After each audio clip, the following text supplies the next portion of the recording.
বিএনপির কিছু কিছু নেতাকর্মী মনে করতেছে আমি বিএনপির শত্রু হয়েছি। আমি বিএনপির পলিটিক্যাল অপোনেন্ট। আমি কখনো বিএনপি করি নাই। আমারে হাসিনার লোকজন বিএনপি কইতো, আর কইতো আমি তারেক রহমানের টাকা খাইয়া হাসিনার বিরুদ্ধে বলি। ভাগ্যের কি নির্মম পরিহাস, আজ বিএনপির লোকেরা বলে আমি জামাতের টাকা খাইয়া বিএনপির বিরুদ্ধে বলি। আপনাদের একটা সৎ পরামর্শ দিই ভাই, পলিটিক্যাল অপোনেন্টকে বুদ্ধিমত্তার সাথে ডিল করেন। রাজনীতি করতে আসছেন, আপনার অপোজিশন থাকবে, আমার লোকের তেদরামি করতে আসেন না ভাইজান।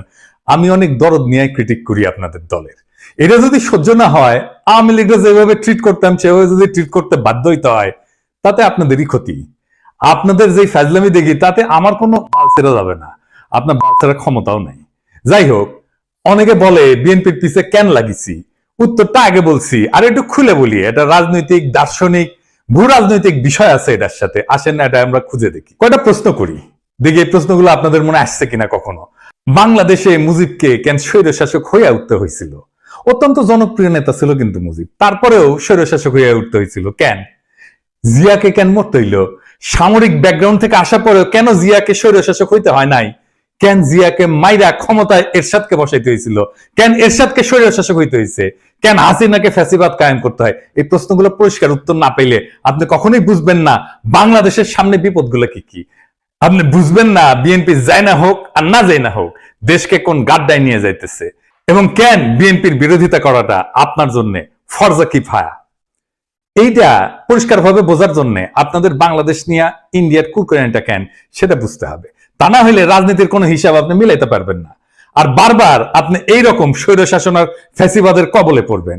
আসেন আল্লাহর নামে শুরু করি। আপনি যদি ভারতকে প্রশ্ন করেন আজকের দিনে তার সবচেয়ে ঝুঁকিপূর্ণ সীমান্ত কোনটা, কে তার সবচেয়ে কৌশলগতভাবে গুরুত্বপূর্ণ প্রতিবেশী, পাকিস্তান কিন্তু না, উত্তরটা হইল বাংলাদেশ। বাংলাদেশ কেন ভারতের একটা জীবন্ত দুশ্চিন্তা, সেটা বুঝতে হলে আপনাকে দুইটা জিনিস একসাথে দেখতে হবে। প্রথমত, ভারতের কাছে বাংলাদেশের সবচেয়ে বড় সমস্যা হলো তার ধর্ম, ডেমোগ্রাফি। বাংলাদেশ মুসলমান সংখ্যাগরিষ্ঠ দেশ, এটা তো জানা কথা, কিন্তু আশ্চর্যের ব্যাপার হইল ভারতের পূর্বাঞ্চলে একসময় মুসলিম মেজরিটি ছিল। আসাম থেকে শুরু করে নাগাল্যান্ড পর্যন্ত পুরানো ক্যাবিনেট মিশন প্ল্যানে পূর্ব ভারত বরাবর মুসলিম সংখ্যাগরিষ্ঠ অঞ্চল হিসেবে বিবেচিত হয়েছিল। ক্যাবিনেট মিশন প্ল্যান কি? আসেন এটা একটু খুঁজে দেখি। ক্যাবিনেট মিশন প্ল্যান হচ্ছে 1946 সালে ব্রিটিশ সরকার প্রস্তাবিত একটা সাংবিধানিক পরিকল্পনা, যা ভারত উপমহাদেশের রাজনৈতিক ভবিষ্যৎ নির্ধারণের জন্য গৃহীত হয়। এই পরিকল্পনার মূল উদ্দেশ্য ছিল ভারতকে একটা ফেডারেল কাঠামোর অধীনে ঐক্যবদ্ধ রাখা, যেখানে প্রদেশগুলা ধর্মীয় সংখ্যাগরিষ্ঠতার ভিত্তিতে তিনটা গ্রুপে বিভক্ত করা হয়েছিল। গ্রুপে ছিল হিন্দু সংখ্যাগরিষ্ঠ প্রদেশগুলা, যেমন ধরেন মাদ্রাজ, বোম্বে, ইউনাইটেড প্রভিন্স, মানে বর্তমানে যেটা উত্তরপ্রদেশ, বিহার, সেন্ট্রাল প্রভিন্স ইত্যাদি। 2 নম্বর গ্রুপ হচ্ছে মুসলিম সংখ্যাগরিষ্ঠ পশ্চিমাঞ্চলীয় প্রদেশসমূহ, যেটা নিয়ে আসলে পশ্চিম পাকিস্তান হয়েছে, যেমন পাঞ্জাব, সিন্ধ, বেলুচিস্তান, উত্তর পশ্চিম সীমান্ত প্রদেশ ইত্যাদি। আর 3 নম্বর গ্রুপ হচ্ছে যেটা বাংলাদেশ হয়েছে আজকে, মুসলিম সংখ্যাগরিষ্ঠ পূর্বাঞ্চলীয় দেশ, যেমন বাংলা, আসাম। আসামের মধ্যে হাতছাড়া হয়ে গেছে। ম্যাপে যে সাদা সাদা অংশগুলো দেখতেছেন না, ওইগুলো বলা হইতো প্রিন্সলি স্টেট, মানে রাজা ছিল। এটা দেখায় দেন, সেই রাজ্যগুলোতে সবগুলো কিন্তু ইন্ডিয়া পরে খাইয়ে ফেলিছে। আজকের দিনেও পশ্চিমবঙ্গের সরকার হিসেবে 27% মুসলমান জনগোষ্ঠী, আসামে সেটা 34%-এরও বেশি। বিজেপির রাজনীতিতে যে এনআরসি দেখেন না, তারপরে সিএ দেখেন, এগুলো মূলত বাংলাদেশের মুসলিমদের নিয়ে। মুখে বলা হয় পাকিস্তানি বা আফগানদের কথা, কিন্তু ভিতরে ভিতরে ভয়টা হইলো বাংলাদেশের 17 কোটি মুসলমানদের কয়েক শতাংশ যদি চলাচল শুরু করে বর্ডার ক্রস করে, তাহলে গোটা অঞ্চলটার ডেমোগ্রাফি বদলায় যাবে। এই ভয় থেকে সিএ, এনআরসি আসামে শুরু হয়, পরে ছড়ায় পরে গোটা ভারতে। সে মনে করে বাংলাদেশের মুসলমানরা ভারতে ঢুকে এই অঞ্চলগুলোকে যদি মুসলমান প্রধান বানায় ফেলে, তাহলে তো সেই রাজ্যগুলোকে রাখতে পারবে না তারা। তো এই ডর থেকে ভারত কি করে, সে 4000 কিলোমিটার এক কাঁটাতারের বেড়া বানায়। এটা পৃথিবীর সবচেয়ে দীর্ঘ সীমান্ত বেষ্টনী, এবং এইটারে সে দুনিয়ার সবচেয়ে সহিংস বর্ডার বানাইছে। প্রত্যেক মাসে 2-3 জন বাংলাদেশি নিহত হয়। ভারতীয়রা গরু খায় না, বাংলাদেশিরা গরু ভালোবাসে, এই গরু বাণিজ্যেই ঝরে প্রাণ। ঘটনা হচ্ছে এই গুলিতে ইন্ডিয়ার কোন নাগরিক আজ পর্যন্ত সীমান্তে মারা যায় না। ভারতের অধিকার আছে বেড়া দেওয়া, ওর মুরগি ওই লেজে কাটুক, কিন্তু আমরা বলার কে? রাষ্ট্র চাইলে সীমান্ত বন্ধ রাখতে পারে, কিন্তু বাস্তবতা হলো বাংলাদেশিরা তো ভারতে যেতে চায় না, যেতে চায় মধ্যপ্রাচ্যে, সিঙ্গাপুরে বা অন্য কোথাও। তবে তারা চলমান মানুষ, উদ্যমী পরিশ্রমী মানুষ, তারা চলে যায় সবখানে, এমনকি করাচিতেও। এইখানে আসে দ্বিতীয় সমস্যা, সেটা হইতেছে এই শিলিগুড়ি করিডোর বা চিকেন নেক। আমরা এটা আগেও আলাপ করছি অনেকবার, আসেন আরেকবার একটু আলাপ করে দেখি। ভারতের 7 সিস্টার্স, মানে নর্থ ইস্ট বাংলাদেশের ওই পাশে অবস্থিত, আর এই অঞ্চলের সাথে বাকি ভারতের যোগাযোগ হয় মাত্র এই 15 কিলোমিটার প্রশস্ত শিলিগুড়ি করিডোর, যেটাকে চিকেন নেক বলা হয়। এর চারপাশে চীন, ভুটান আর নেপাল। এই করিডোর যদি কেউ একদিন কেটে দেয়, তাইলে উত্তর পূর্ব ভারত বিচ্ছিন্ন হয়ে যাবে, ভয়টা এখানে। আর তার উপরে নর্থ ইস্ট নিজেই একটা বিশাল সমস্যা। ত্রিপুরা, মিজোরাম, নাগাল্যান্ড সবখানে গোষ্ঠীগত সংঘাত, ধর্মীয় ভিন্নতা, ভাষা সংস্কৃতির বৈপরীত্য। অনেক জায়গায় বিদ্রোহ হইতেছে, আবার অনেক জায়গায় বিদ্রোহীরা মায়ানমারের বিদ্রোহী গোষ্ঠীর সাথে যুক্ত। তাহলে ভারত ওইখানে যুদ্ধ বাঁধলে ট্যাঙ্ক পাঠাবে কিভাবে, সেনা পাঠাবে কিভাবে, ভারী অস্ত্রশস্ত্র পাঠাবে কিভাবে? বাংলাদেশ ছাড়া কোনো উপায় নাই। তাদের প্রয়োজন ট্রানজিট এবং করিডোর। চট্টগ্রাম বন্দরের মাধ্যমে ত্রিপুরায় প্রবেশ বা রেলপথে পূর্বাঞ্চলে যাওয়ার সুবিধা, এটাই ভারত দীর্ঘদিন ধরে চাইছে। কিন্তু ভাবেন একবার, আপনি একজন বাংলাদেশি, আপনাকে কাঁটাতারে ঘিরে রাখা হইলো, তারপরে বলা হইলো ভারতীয় ট্রাক যাবে আপনার দেশের একদিক থেকে আরেক দিকে, ভারী সরঞ্জাম যাবে। তিতাস নদীতে মাটি ফেলাম, নদীতে বাদ দিয়া রাস্তা বানায় ভারী সামরিক সরঞ্জাম পাঠাইছিল একবার, মনে আছে না? দেখেছেন কেমনে মাটি ফেলায় তিতাস মেরে ফেলাইছিল? এই রাস্তা বানানোই হয়েছিল ইন্ডিয়ার পণ্যবাহী ভারী ট্রাক নেওয়ার জন্য। তো এই যে সিস্টেম, এটাকে রাজনৈতিক ভাবে বিক্রি করা অসম্ভব, মানে বাংলাদেশের মানুষ তো মানবে না।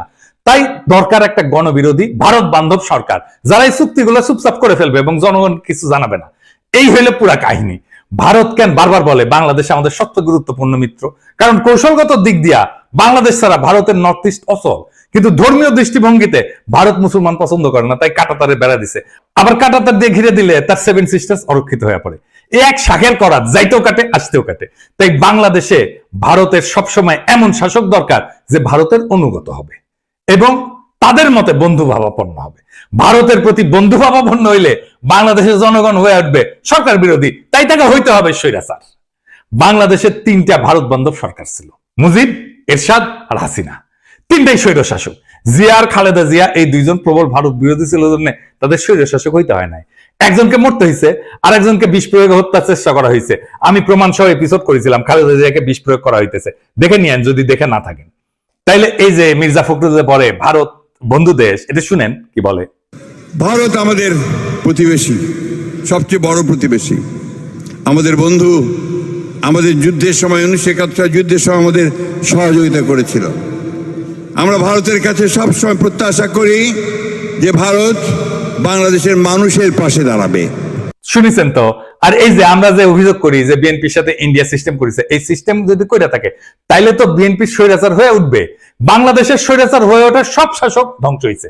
বিএনপির নেতা কর্মীদের বলতেছি, আপনারা কি চান বিএনপি ধ্বংস হয়ে যাক? আমরা রাতারাতি বিএনপির মতো একটা দল তৈরি করতে পারবো, তাইলে ক্ষতি কার হবে? বিএনপির হবে নাকি বাংলাদেশের হবে? আজকের এপিসোড দেখার পরেও যদি আমাদের বিএনপি শত্রু বলে মনে হয়, তাহলে কিছু বলার নাই। নিজের ঘর নিজে মারতে চাইলে কেউ তারা ঠেকাইতে পারবে না। তাই যারা এখন ঘুমায় আছেন তারা জানা রাখেন, আপনার ঘুমের দাম ভারত থেকে বুঝে নিচ্ছে। আপনার ভূখণ্ড ব্যবহার করে, আপনার নদী হত্যা করে, আপনার ভবিষ্যৎ বন্ধক রেখা, আপনার গণতন্ত্রকে লাশ বানায়, তারা আগ্রাসনকে সৌহার্দ্য বলে চালাই দিচ্ছে। আর আপনি একটা দলকে বাঁচাতে গিয়ে পুরা জাতিকে খাদের দিকে ঠেলে দিতেছেন। বিএনপি যদি আবারও এই খেলা না বোঝে, যদি তার নেতৃত্ব আবারও ভারতের পায়ের দিকে মুখ করে বসে থাকে, তাহলে মনে রাখবেন স্বৈরতন্ত্র কারো আপন হয় না। আপনি ভারতকে বন্ধু পাবেন, ভুল করেন না। ভারত কখনো বন্ধুত্ব চায় না, সে দাসত্ব চায়, করিডোর চায়, চুপচাপ মাথা নত করা সরকার চায়। আপনি যদি আজও সেই স্বপ্নে ভাসেন যে ভারত আপনার পাশে দাঁড়াবে, তাইলে আপনি ইতিহাস পড়েন নাই, রাজনীতি বোঝেন নাই, স্বাধীনতা মানে জানেন না। এখনো সময় আছে, সোজা হয়ে দাঁড়ান, আপোষের রাজনীতি ছুঁড়ে ফেলে দেন।